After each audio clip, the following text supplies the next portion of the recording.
Alumni, students, and friends, I would like to welcome you all here for this exciting evening. My name is Stephanie Young, and I am the CFO of BASES, the Business Association of Stanford Entrepreneurial Students. We are thrilled to be co-sponsoring this evening's program with the Stanford Law School. Just as context for our organization, BASES is at the heart of student entrepreneurship at Stanford, working with thought leaders, prominent professors, and investors to unite the worlds of academia and industry. As one of the most established student entrepreneurship organizations in the world, we bring together exceptional undergraduate and graduate students from across campus, from the Department of Humanities to the School of Engineering, who have one common interest: to tackle the world's most exciting problems through innovation and design thinking by learning from the most successful technology companies and founders in the Silicon Valley. One of our 10 programs is the BASES Challenge, Stanford's premier entrepreneurial competition that enables Stanford-affiliated startups to present their ventures to industry leaders for their share of $100,000 in prize money and mentorship opportunities. We're also excited to grow our Hackspace program, which aims to accelerate the growth of the hacker community both within BASES and Stanford through our weekly hacking hours and technical workshops. For more information to get involved with our organization, please visit bases.stanford.edu. Now, a few housekeeping items I wanted to mention. As we get ready to start our program, please turn your phones to silent, but don't put them too far out of reach. Later in the program, Peter will be taking questions from all of you. You can tweet your questions for Peter using the hashtag #TheelStanford. Now, it is my great pleasure to introduce Dean Elizabeth McGill of Stanford Law School. Dean McGill is the Richard E. Lang Professor of Law and the law school's 13th dean. Before coming to Stanford, she was on the faculty at the University of Virginia School of Law for 15 years, serving most recently as vice dean. Dean McGill teaches administrative law, constitutional law, and food and drug law. After completing her BA in history at Yale University, Dean McGill served as a senior legislative assistant for U.S. Senator Kent Conrad. She left the Hill to attend the University of Virginia School of Law. After graduating, Dean McGill clerked for Judge J. Harvey Wilkinson III of the U.S. Court of Appeals for the Fourth Circuit, and then for U.S. Supreme Court Justice Ruth Bader Ginsburg. Please join me in welcoming Dean Elizabeth McGill.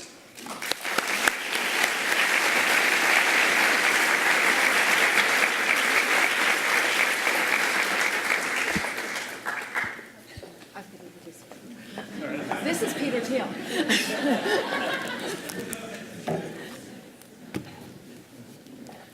Well, welcome.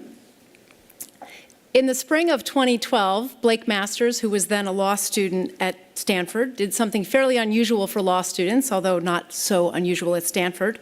He enrolled in a computer science class, CS 183, and he took extremely good notes. Blake generously shared those notes with others, also a bit unusual for law students, posting them on Tumblr, and eventually he received 2.4 million page views. Why was there so much interest in this computer science class? The class was taught by our guest tonight, Peter Thiel, who was by then recognized as almost certainly the most successful technology investor in the world. Peter grew up right here on the peninsula in Foster City. He attended college at Stanford, where he studied philosophy and biology. He then went to Stanford Law School, and though he moved away from the law after clerking and working at a firm, I do like to think that law school encouraged his skeptical and contrarian habit of mind and his constant questioning of conventional wisdom. Not one for modest goals, Peter Thiel first gained attention for his attempt to replace the US dollar by starting PayPal in 1998, which unquestionably changed the way payments work and made it possible for hundreds of thousands of small businesses to thrive on the internet. After taking PayPal public and selling it to eBay in 2002, he found himself referred to as the leader of the mafia. This is a label that in this case is one he embraced. The PayPal mafia have gone on to start some of the most innovative companies of our time, including SpaceX, Tesla, LinkedIn, YouTube, Yelp, and Yammer. In 2004, Peter himself co-founded Palantir Technologies, a data analytics company here in Palo Alto that makes tools for national security and global finance, and he made the first outside investment in a project then led by a Harvard sophomore known as the Facebook. 10 years later, Palantir is valued at more than $9 billion, and as you may know, the company formerly known as the Facebook turned out to be a pretty good bet. Today, as a partner at Founders Fund and in his own investing, Peter works to identify and support the next generation of technology companies. But he's more than just a genius creating value and building companies. He is a generous and well-known philanthropist, and he is more than that. As Fortune magazine recently put it, Peter has, quote, drawn upon his wide-ranging and idiosyncratic readings in philosophy, history, economics, anthropology, and culture to become perhaps America's leading public intellectual today. Most recently, with the help of his former student Blake Masters and those very famous class notes, Peter has reworked the material from CS 183 into a remarkable book, 0 to 1, Notes on Startups or How to Build the Future. This is the book he's talking about tonight. So please join me in giving Peter Thiel a warm welcome.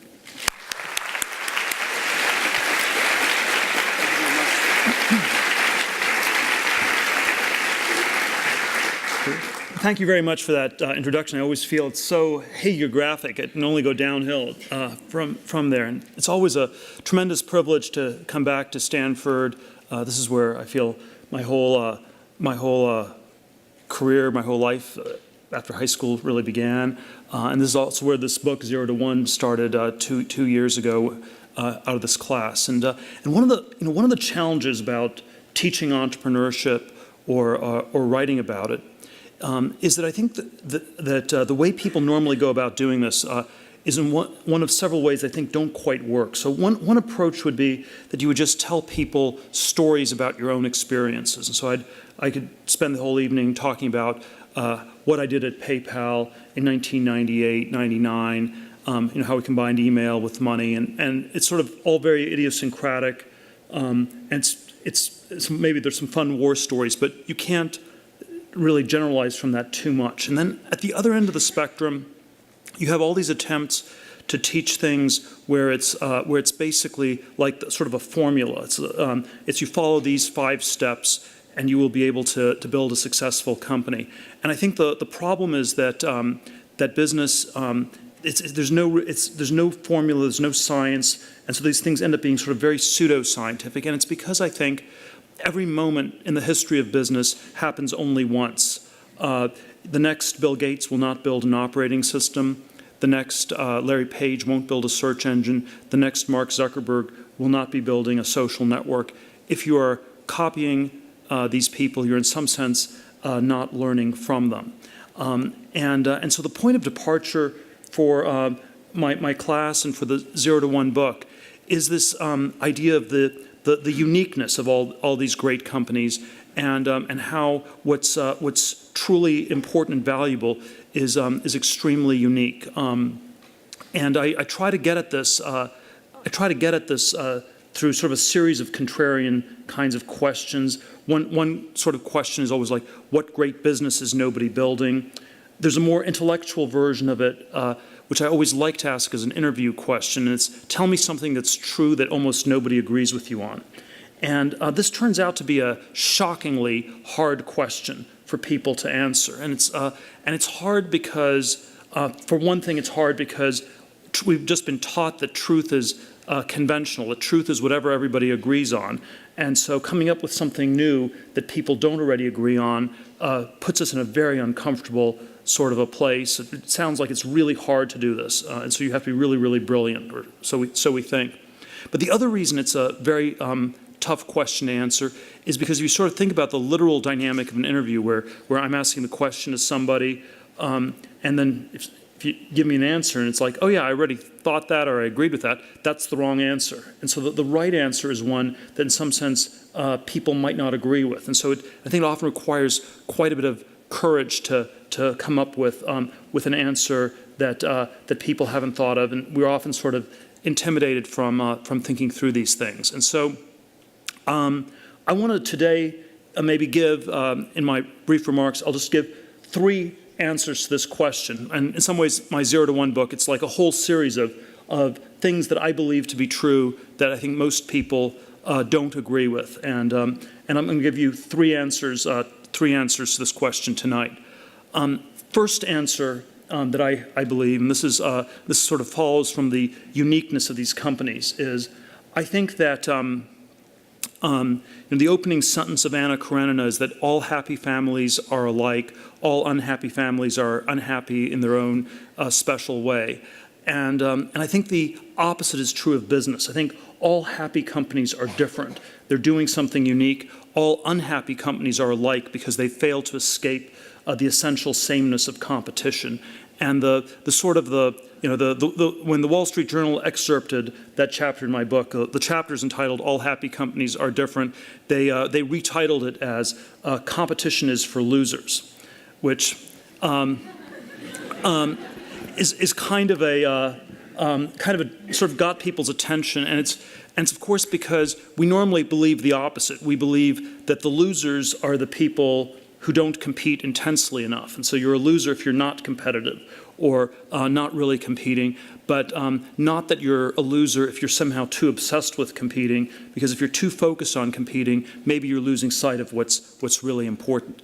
And the sort of way I articulate this is that I think the most important distinction in business that people don't talk about enough is that there are two kinds of companies in this world. There are companies that are competitive, and there are companies that have monopolies. If you're a one-of-a-kind company, a happy company that's doing something different, you are a monopoly. It is the goal of every founder, of every entrepreneur. It should be their goal to try to build a monopoly business. And so, or to frame this as a sort of an unconventional truth, most people believe that capitalism and competition are synonyms, and I believe capitalism and competition are antonyms. I believe that a capitalist is someone who's in the business of accumulating capital. A world of perfect competition is a world where all the profits are competed away.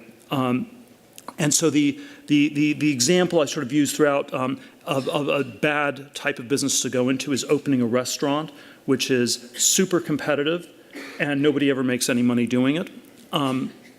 And then the other end of the spectrum, we have all these sort of fantastic tech companies that have been built in Silicon Valley, and sort of the example of a fantastic monopoly business I give is Google, which basically has had no competition in search since 2002, when it definitively distanced itself from Microsoft and Yahoo, and it's been making enormous profits for the dozen years or so ever since. And so you want to be in the monopoly. You do not want to be in the world of competition. The difference is, I think this difference is not understood for a variety of reasons. One of them is that people always distort it. So if you're running a monopoly, you normally don't talk about it.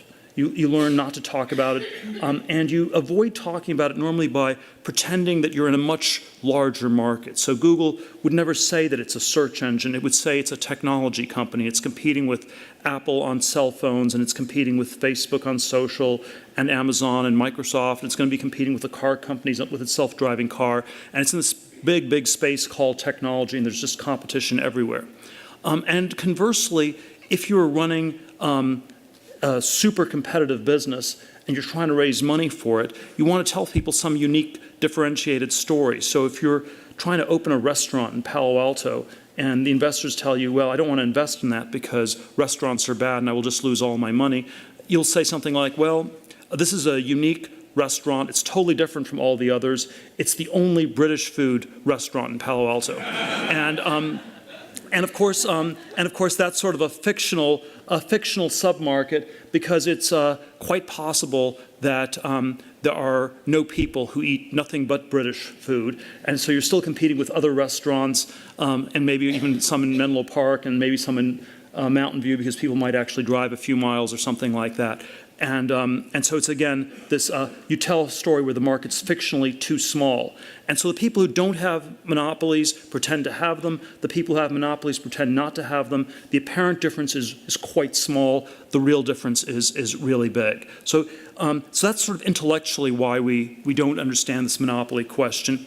I think there's also a psychological part of this as well, though, that's very subtle, but I think is very important to understand, where we sort of are taught that competition is valuable, and there sort of is this safety in crowds, that if a lot of people are trying to get something, it must be a good thing to do. It's like if there's a long line of people waiting to get in somewhere, you just get in line. You don't even ask why people are standing in line. And we sort of And so there is sort of like this psychology where, already in the time of Shakespeare, the word ape meant both primate and to imitate. And there is something about human nature that's ape-like, sheep-like, lemming-like, herd-like. We're attracted to these things where a lot of other people are doing them. This is, I think this is always a challenge with a lot of the ways we're taught in school and we're educated, where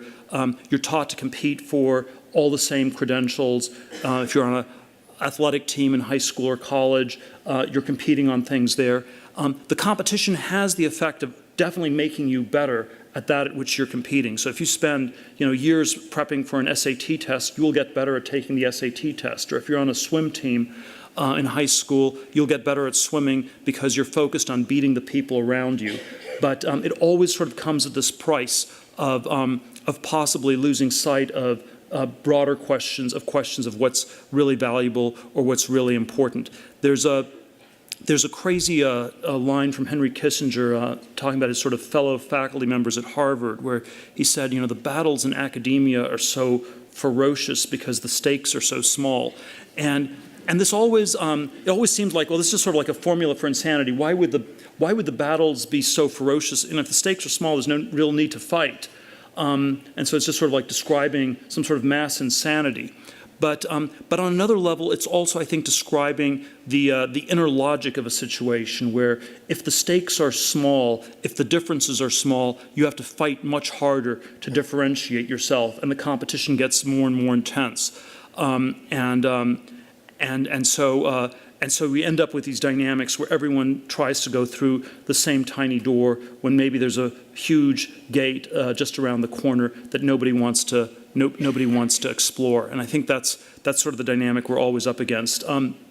There's a version of this phenomenon in Silicon Valley where it's sort of a strange way in which there are a lot of people who seem to have Asperger's or something like that seem to do really, really well in all these companies. And I always think this should be turned around as a critique of our society, where what does it say about our society where anyone who's well adapted socially is talked out of all of their original ideas before they're even fully formed, because they sort of pick up all these social cues from people. Oh, that's a little bit too weird. That's strange. Nobody's done that before. Maybe you should not do this.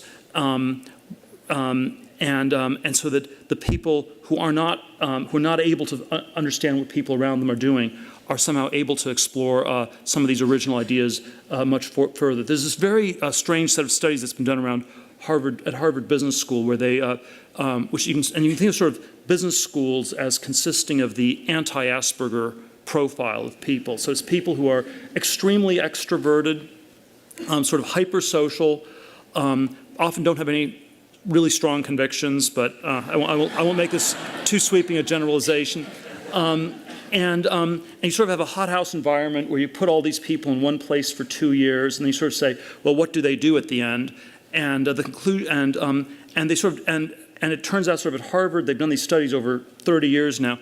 At the end, they always go into, the largest number always goes into the wrong field, because they sort of talk themselves into all trying to ride the last wave. So, 1989, everybody wanted to work for Michael Milken. This was 1 or 2 years before he went to jail. No one was ever really interested in internet or technology businesses except 99, 2000, just as the dot-com bubble was about to blow up. In the last decade, it was all sort of housing and private equity.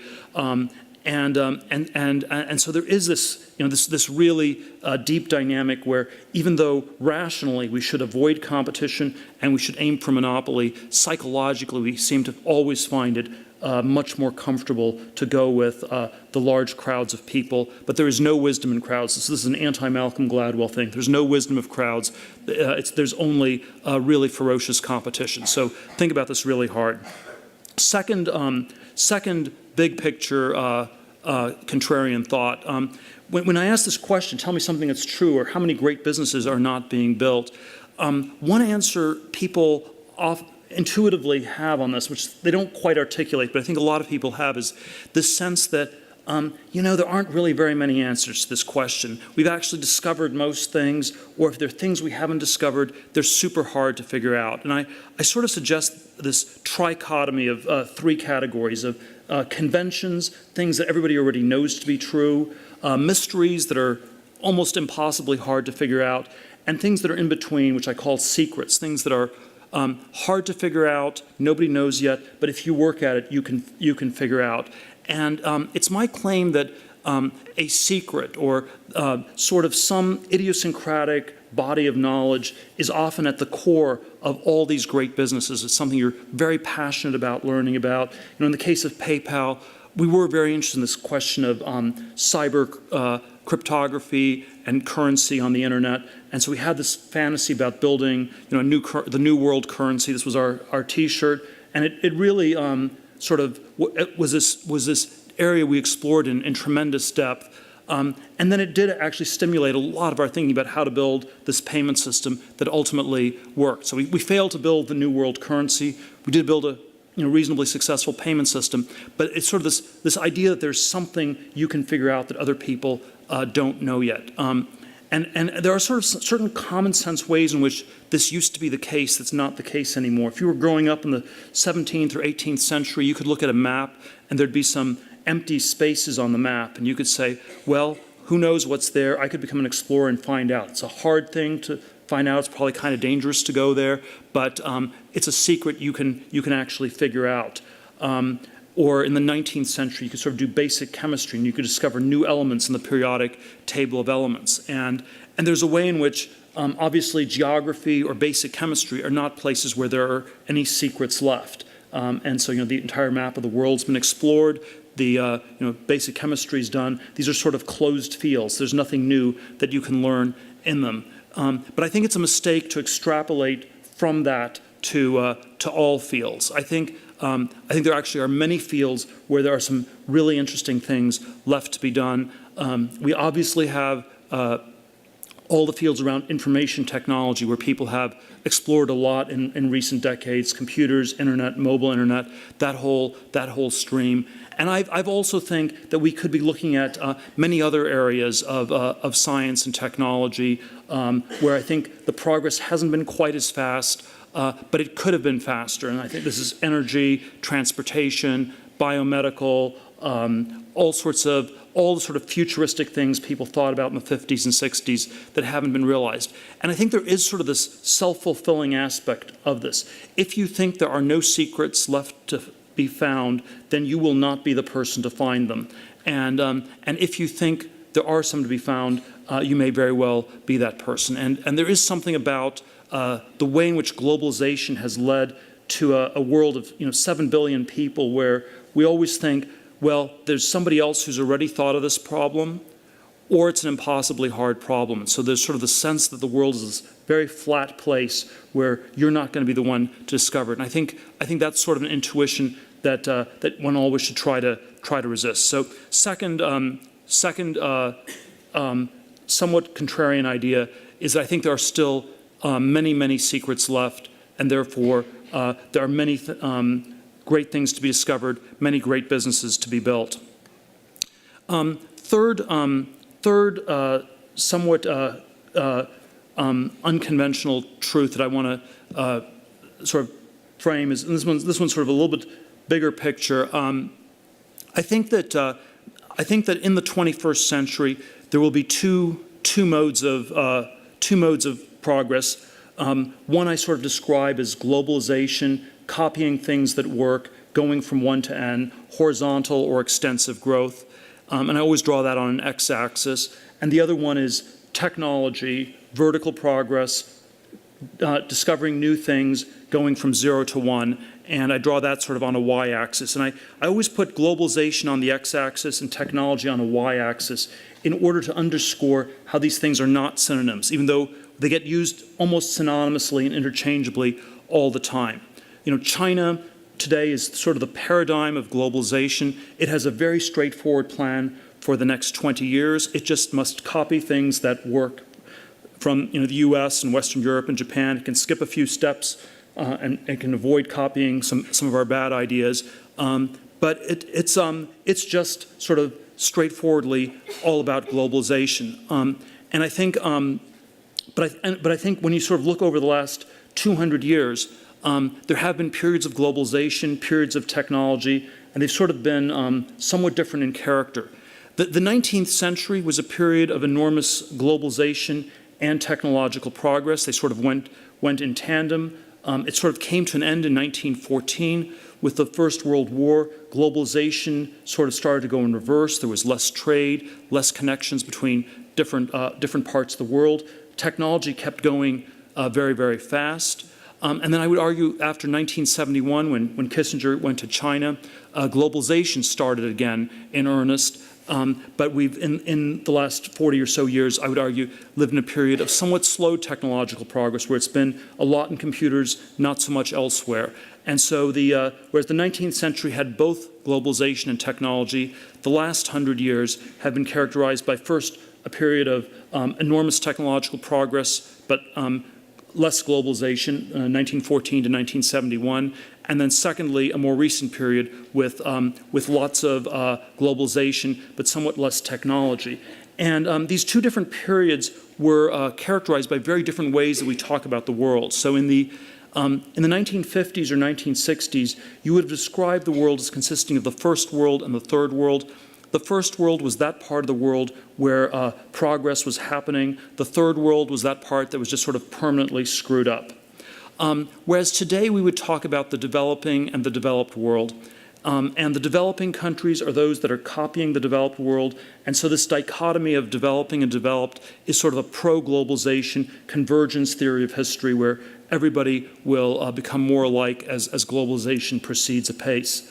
But it is also a dichotomy that is somehow, I find, to be anti-technological, because when we say that we're living in the developed world in the US, Western Europe, Japan, we are implicitly saying that we're living in that part of the world where nothing new is going to happen, which is done, which is finished, which should be resigned to a long period of stagnation, where the younger generation should not expect to be living lives any better than their parents. And I think this is a conception we should resist very, very strenuously. We should not accept this label that we're living in the developed world. And I think we should instead ask anew, how do we go about developing the so-called developed world?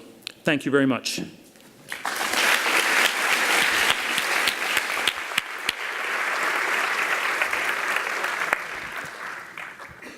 Thank you, Peter. I want to remind you, if you haven't asked a question through the hashtag Thiel Stanford, you still can. I'm going to get the ball rolling here, but Peter's agreed to take some questions from the group. Just submit them by Twitter, and I'll ask them. Thank you for being with us. I wanted to start with what you had to say up here and in the book about secrets, and it's a very admirable admonition to work on those problems that are solvable but are very hard to solve, or discoveries that can be discovered but are hard to discover. And I guess I'm wondering, are there things educational institutions can do to encourage people to work at those problems rather than competing along conventional lines? And is there something individuals can do to force themselves to think in the way you're saying we should think? Even though I don't have an idea on how to reform all the existing education institutions, and I would say, on an individual level, I think it's always really good if there's something that you're incredibly passionate about and just sort of find to be intrinsically interesting, and that people pursue that. And so one of the resolutions I came up with a number of years ago was to always value substance over status, substance over prestige. If I sort of was giving my younger self advice on what to do or how to think about one's life, I probably would still go to Stanford. I might still go to law school, but I'd ask a lot more questions why I was doing these things. And I think if I was honest about it, too much of it was driven by prestige and status, and not quite enough about really the substance of trying to learn things. And I had sort of this, I sort of think of it as this sort of crazy rolling quarter life crisis, and sort of culminated in this big New York law firm where from the outside everybody wanted to get in, from the inside everybody wanted to get out. After I lasted 7 months and 3 days, and after when I left, one of the people down the hall said, "It's so reassuring to see you leave, Peter. I had no idea it was possible to escape from Alcatraz," which again, and all you had to do was go through the front door. But our identity, people's identities get so wrapped up in the things they compete for that it was inconceivable for people to actually do that. And then the question was, well, how had I ended up there? Why had I not thought about that more? And I think it was that I had taken too many of these shortcuts of valuing sort of what was prestigious, what was conventional, over what I really wanted to do. So I think always substance over status. Can we talk about one of your contrarian thoughts? Capitalism and competition are antonyms.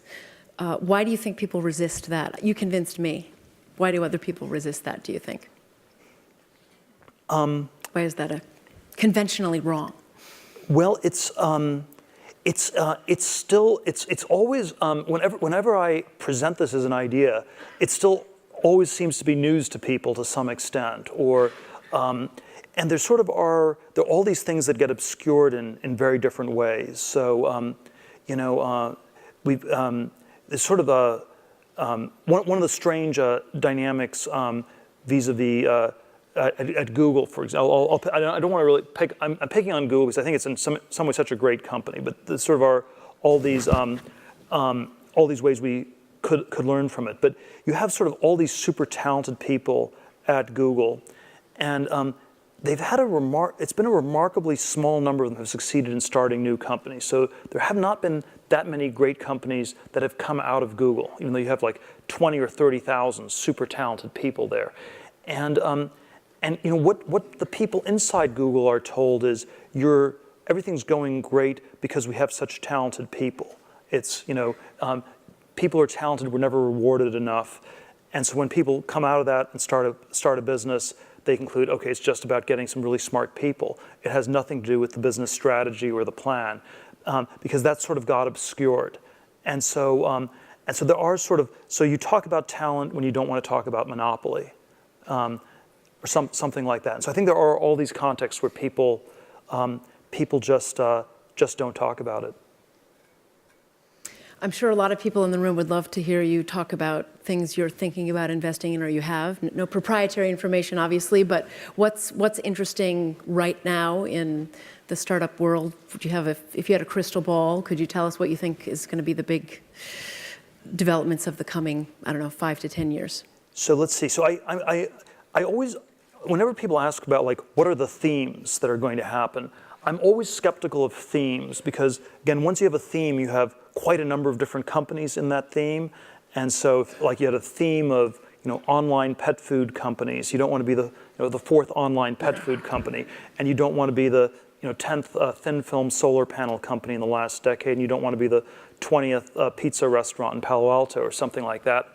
So I find myself to be quite skeptical of just about all the themes people talk about because they have this sort of undifferentiated feel. So it's like education software or healthcare IT. These are sort of really overwrought themes. Or big data, cloud computing, not even clear what those words mean, really, really overdone. SaaS computing, really overdone. And what I think works really well are sort of one-of-a-kind companies where people are sort of on a mission to do something where if they didn't work on it, it wouldn't happen elsewhere. One of my colleagues from PayPal, Elon Musk, started Tesla and SpaceX. SpaceX, we're on a mission to go to Mars, and that's how he sort of got a lot of great rocket scientists to start. And that is really, they really are on a mission to go to Mars. And you could say, well, is there a theme of companies going to Mars it's somehow, no, it's just sort of this unique, one-of-a-kind thing. And I think a lot of the companies I'm excited about have aspects like that. We're large investors in Airbnb. It has, people have tried to frame it as a sharing economy theme, but I think it's really, again, just a one-of-a-kind company about helping free up some inventory in housing, expanding the tourism market. It sort of does something that's very unique in that sort of a way. So let me ask you one last question about secrets. You sort of applied the theory of secrets to a whole different area than business development and innovation. This is from your chapter 8. On some level, every form of injustice involves a secret. Something is being done, it's unjust, it's happening because society allows it to happen. The majority of people don't understand the injustice of it. Invariably, that's understood only by a small minority. Is there an important injustice today that you think only a small group of people recognize? Well, yes. It doesn't mean I can tell you what it is, but certainly there'd be two different attitudes you could have. One would be that, there were all in the past. We know there were all sorts of injustices. Today we've discovered all of them. Therefore, there are none left, which would put us in a very odd point that there would be no hidden injustices left. And so I'm much more inclined to think that we're not at the end of history, and that there are still, there still are secrets about justice left and secrets about injustices that are going on. I can speculate on some of them. They will always sound weird when you sort of put them forward, because these are things people may not fully appreciate or understand. But I think if people are looking back from the year 2100 on 2014, and they'll say, what was really crazy about the way things were organized in 2014. I think one of the things people will say was really crazy is that so many of the political leaders and business leaders were sociopaths,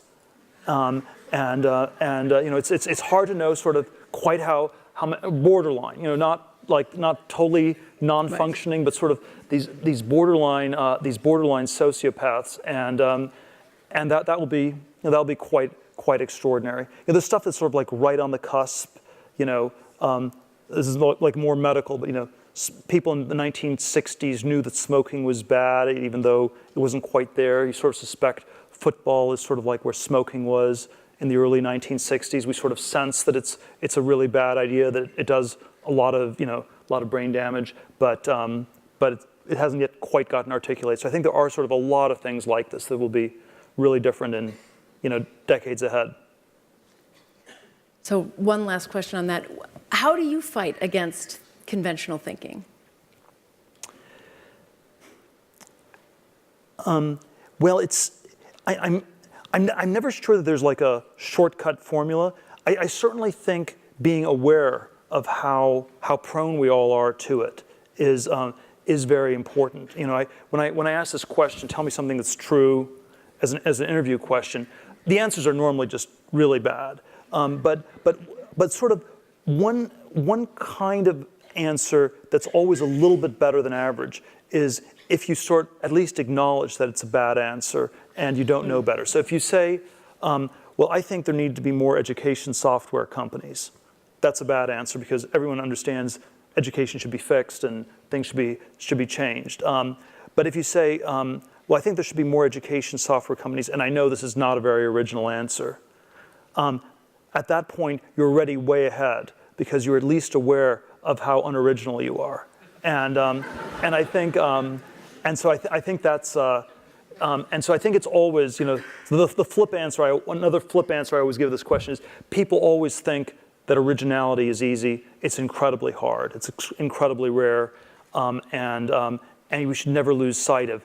how much we're influenced by the society around us. It's like advertising, where we always think it's amazing how all these ads work on other people, but we think for ourselves. We're not influenced by them. And by the way, that's what everybody else also thinks about advertising, which somehow suggests it doesn't quite add up. Right. Well, let me ask you some of these questions from the crowd here. There's a question about the Thiel Fellowships. I think, are you 5 years into the We're fellowships? starting the 5th year. Starting the 5th year.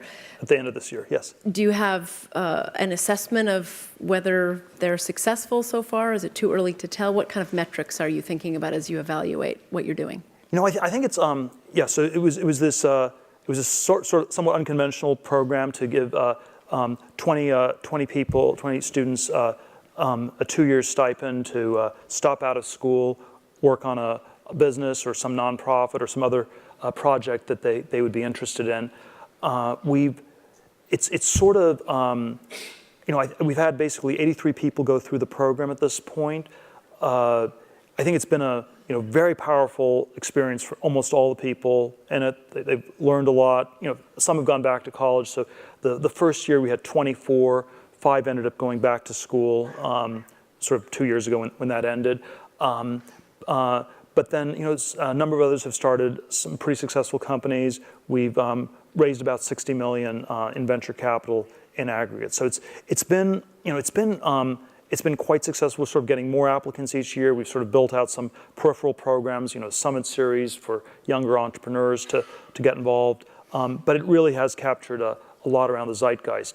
I think one of the things that was not expected was how much of a debate it would trigger around education. Because I'm not, it's always, you always get sort of portrayed as this person who's against all college or something like this. And my perspective is just that there should not be a one-size-fits-all approach. And so it's again, the real problem with higher education is that it's too tracked, it's too conventional.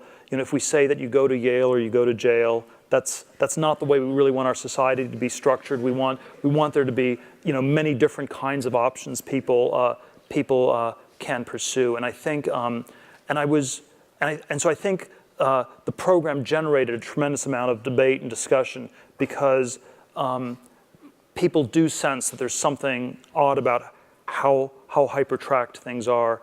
And there are many cases where people amass huge amounts of student debt, and then it's not clear. It limits their career choices in all these different ways. And so there are sort of a lot of questions like that people are asking. You'll have to forgive me for this question, but there are 6 people asking it. So did you learn anything in law school that you thought was helpful to your later career? Or what was the most important thing you learned in law school that was helpful? Well, I think there are a lot of things that I learned. I'll give two things that apply in this startup entrepreneurial world.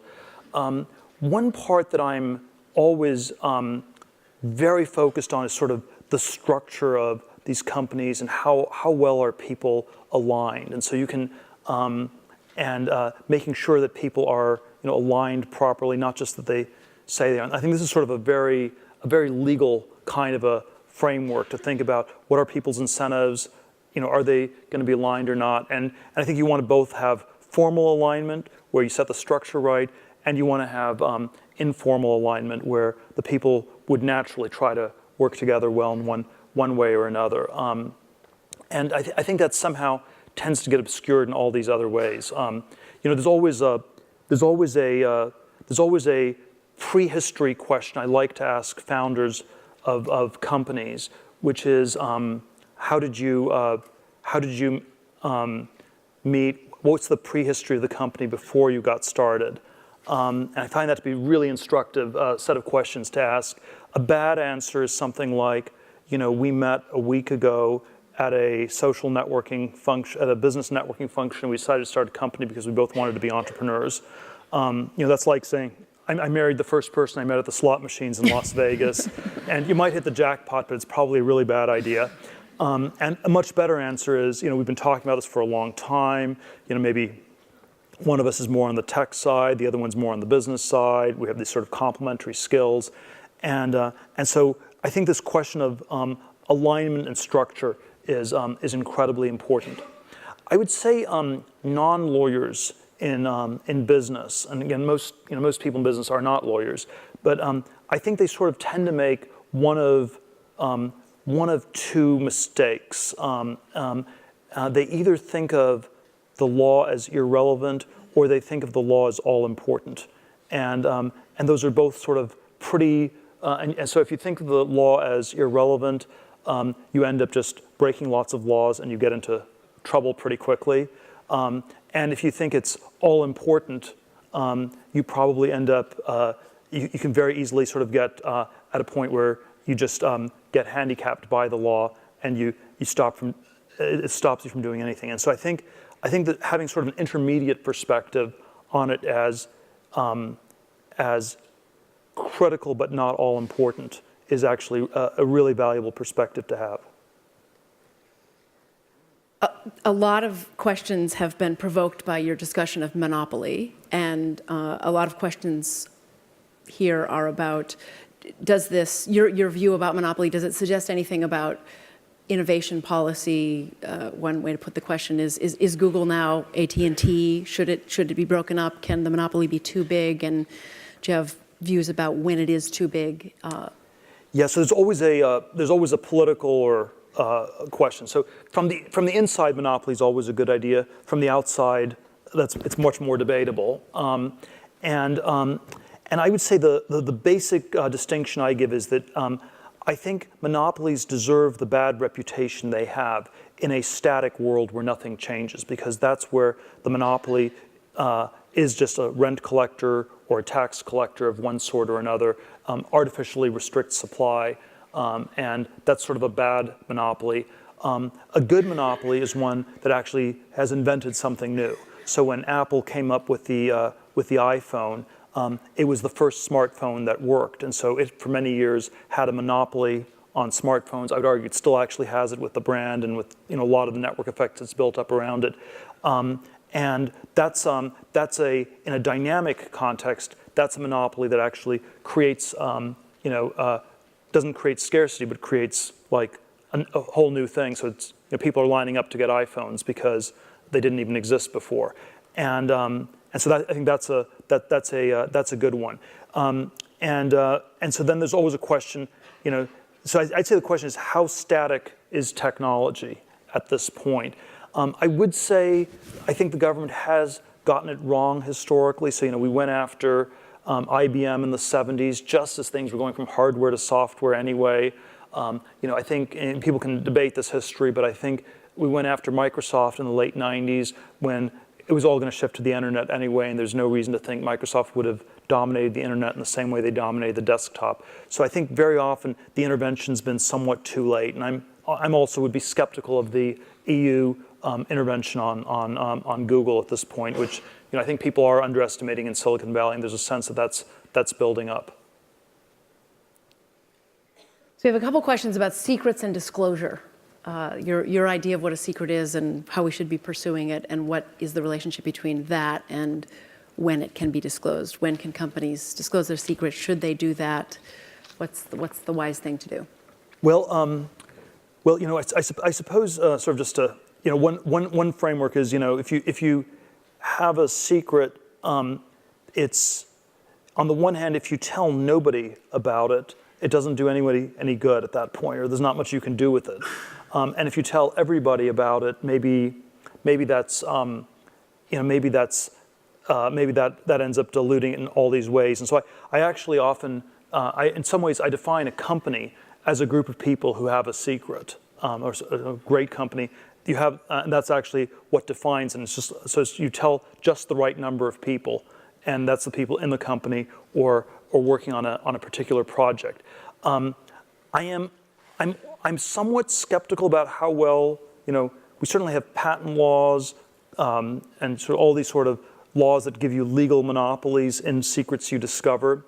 I don't think they work all that well in practice, but I think sort of the idea behind them is a good one. And so you always want to think about how do you preserve your secret in a way that's valuable for quite a long time.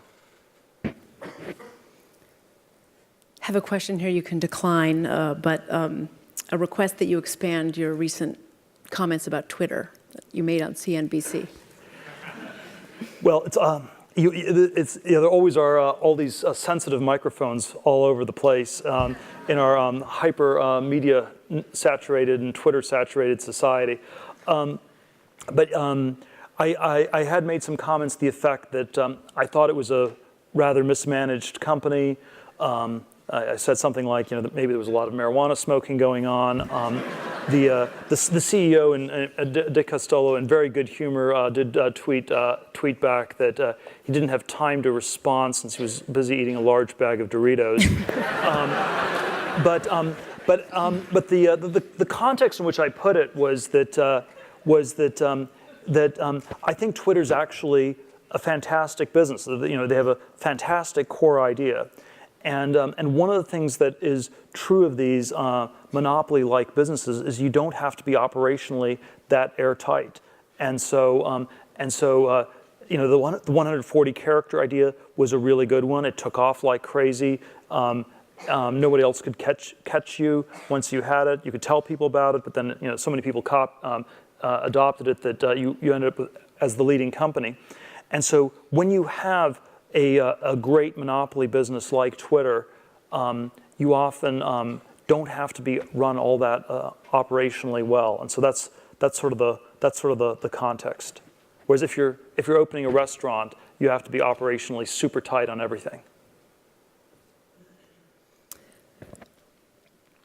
I have a couple of questions about the influence of libertarian philosophy on your thinking today and over the course of your life.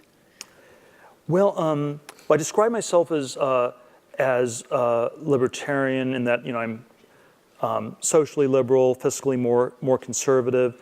I think temperamentally I'm more of a political atheist, though, in that I just don't believe that the political system is the place where we solve our problems. And so you get sort of caught up in these political debates. And while on the one hand I always believe that there are certain ways that would be better than others, realistically I actually don't think things will change that much, and that's why I end up focusing way more on technology as a way to change things than politics. One of the, there is sort of one mode of the libertarian stuff where it's just you say these are just these timeless and absolute truths, and I don't think that's not quite the way I think about it. I think that it somehow is more true today than it was in the past. And that, for example, then again, the question I'm always most interested in is technology, science. How do we have more technology? How do we have science innovation? And then a political version of that question is, could the government be doing more to foster these things? And I think the sort of nuanced answer is it actually did a lot more in the past, and it seems much less capable of doing things today. And so, you had a Manhattan Project where you build a nuclear bomb in 3.5 years. You had, the New York Times op-ed a few days after Hiroshima was sort of anti-libertarian. It was sort of, this proves how much faster the science can happen when the government, led by the army, orders scientists what to do. And if you just let prima donna scientists do whatever they wanted, it might have taken them 50 years to come up with a bomb. Now, they don't write op-eds like that at the New York Times anymore. Or you have something like the Apollo program in the 1960s, and you have a sense you could not do a Manhattan Project, you could not do Apollo today, and so I do think that there's this really odd question of why there's been this decline of competence that we should explore a lot more. But given this decline, that's why I think libertarianism, in a sense, is more true, because for whatever reason, the government seems capable of doing so much less than it was 50 or 70 years ago. Well, there's a deep question here about whether we have a meritocracy in America, but we don't have enough time, so I'll just ask you, Star Trek, Star Wars. I think you come out pretty clearly in your book on this. Yes, we are. Well, this was certainly in the PayPal context was that we were always pro Star Wars and anti Star Trek, because Star Trek is the communist series, Star Wars is the capitalist one. In the Star Trek world, there is no money because you have the transporter technology, and it can sort of create anything you want, and only sort of mentally ill people actually want to have money in the Star Trek universe. Whereas the Star Wars world, the whole plot line is driven by how Han Solo needs to pay off his debts, and so it has sort of this whole money as a key driver of the plot. So if you're creating a new payment system, you don't want to model it too much on a Star Trek world. Well, I want to thank all of you for coming tonight, and let us all thank Peter for this wonderful hour. Thank you.